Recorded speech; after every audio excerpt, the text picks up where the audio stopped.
வணக்கம். நாடாளுமன்றத்தில் அரசியலமைப்பு சட்டம் மீதான விவாதத்தின் போது உள்துறை அமைச்சர் இந்த காலத்தில் அம்பேத்கர் அம்பேத்கர் அம்பேத்கர் என அவரின் பெயரை கோஷமிடுவது பேசனாகிவிட்டது.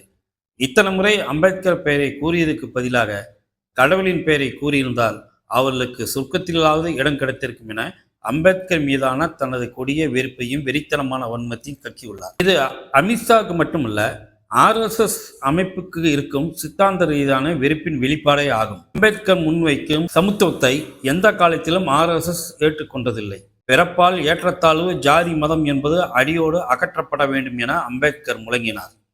ஆனால் அதே காலகட்டத்தில் ராஷ்டிரிய ஸ்வயம் சேவக் சங்கி RSS தலைவராக இருந்த கோல்வார்கர் பிறப்பால் ஏற்றத்தாழ்வு என்பது இயற்கையானது, அது நிலைத்து நிற்க வேண்டும் என கூறினார். இன்று நேற்றல்ல, அம்பேத்கர் பெயரை கேட்டாலே RSSக்கு இன்றுமே வேப்பங்காயாக கசந்திருக்கிறது என்பதுதான் வரலாறு.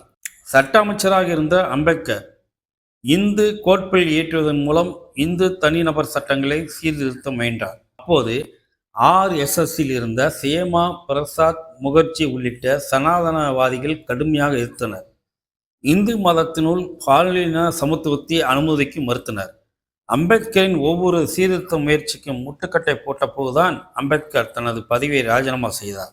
அதனால்தான் RSS ஒரு ஆபத்தான அமைப்பு, அம்பேத்கர் தொகுதி 15 என்ற புத்தகத்தில் தனது பேச்சில் எச்சரித்துள்ளார்.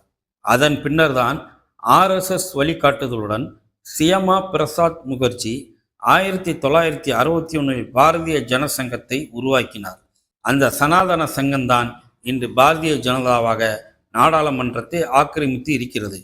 ஆனாலும் அம்பேத்கர் உருவாக்கிய அரசியல் சாசனத்தை கடைப்பிடிக்க வேண்டிய கட்டாயம் இருப்பதை அவர்களால் ஜீர்ணிக்க முடியவில்லை.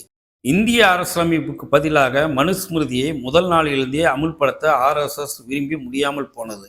இன்று ஆட்சி அதிகாரத்தை கைப்பற்றியிருக்கும் நிலையிலும் அது சாத்தியமில்லாமல் இருப்பது மேலும் அம்பேத்கர் மீதான எரிச்சலையும் ஆத்திரத்தையும் அதிகப்படுத்தியிருக்கிறது. மனுஸ்மிருதியை பின்பற்றுபவர்களால் ஒருபோதும் அம்பேத்கரின் கொள்கைகளை ஏற்க முடியாது. அதன் அப்பட்டமான சாட்சியம்தான் அமித்ஷா. ஒரே நாடு ஒரே கொள்கை என்பது எந்த காலத்திலும் சட்டமாகாது என்பது உறுதி.